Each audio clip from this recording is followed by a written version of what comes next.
Hello mga mare, kamusta kayo? Bali, mini vlog muna tayo for today's video. Maaga nga pala akong gumising dahil meron ngang pa-order ng brownies. Ito nga yung pinagkakabisihan ko nitong mga nagdaang araw mga mare, kaya madalas hindi na talaga ako nakakapag-upload ng mini vlog. Kailangan talaga kasing kumayo dahil maraming ang gastusin at maraming ang bayarin. Naging sunod-sunod din yung mga collaboration na ginawa ko at kailangan ko ngayon unahin. Ang hirap din kasi kapag maliit yung storage ng phone mo, ang bilis ngang mapuno. Anyways, ang dami ko na ngang sinabi, balik na tayo dito sa ginagawa ko. Nagtimpla na nga pala ako ng mga ingredients sa gagawin kong brownies. Naglagay na ako nitong dark chocolate chips at etong semi-sweet na chocolate bar. Kapag ganito na yung consistency ay okay na to, bali ilalagay ko na dito sa pan. Sa isang timplahan nga pala ay makakagawa ko ng 2 box ng brownies. At dahil 8 box ng brownies nga yung gagawin ko mga mare, bali 4 na salang yung ginawa ko. Medyo matagal talaga ang pagbe-bake at inabot nga ako ng 5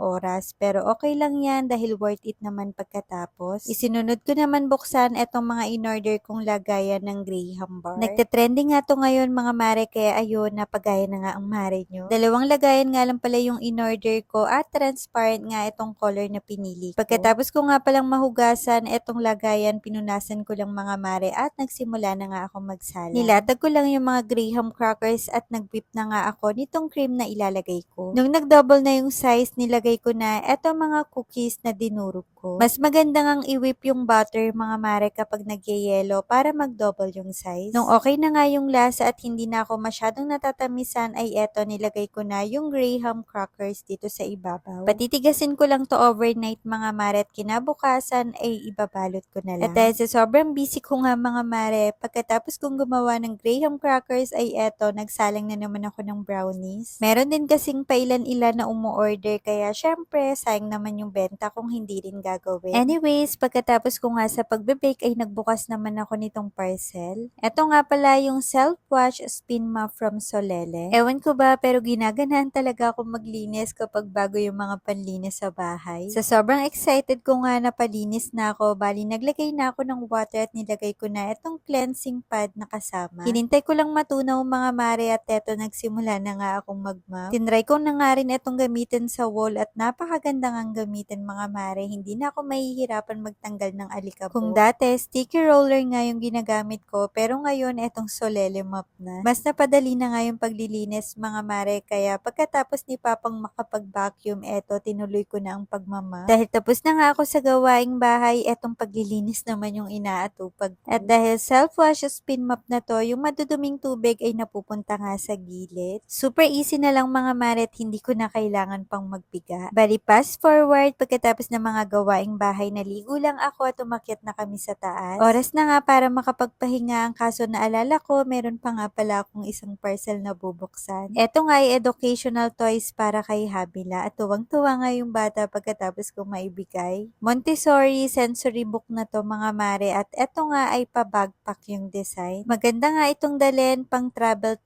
dahil hindi na maboboring ang mga bata. Kinabit ko na nga yung mga velcro at pinalaro ko na kay Habila. Maraming activity yung magagawa ng mga bata dito. Meron na ditong numbers, alphabet, meron ng puzzle at mga paper dolls. Napayaka pa nga dito sa busy book si Habila at tuwang-tuwa nga ang bata. Maganda nga rin itong ipangregalo sa nalalapit na Pasko. Anyways, yun na lang muna mga mare for today's video. See you on my next vlog.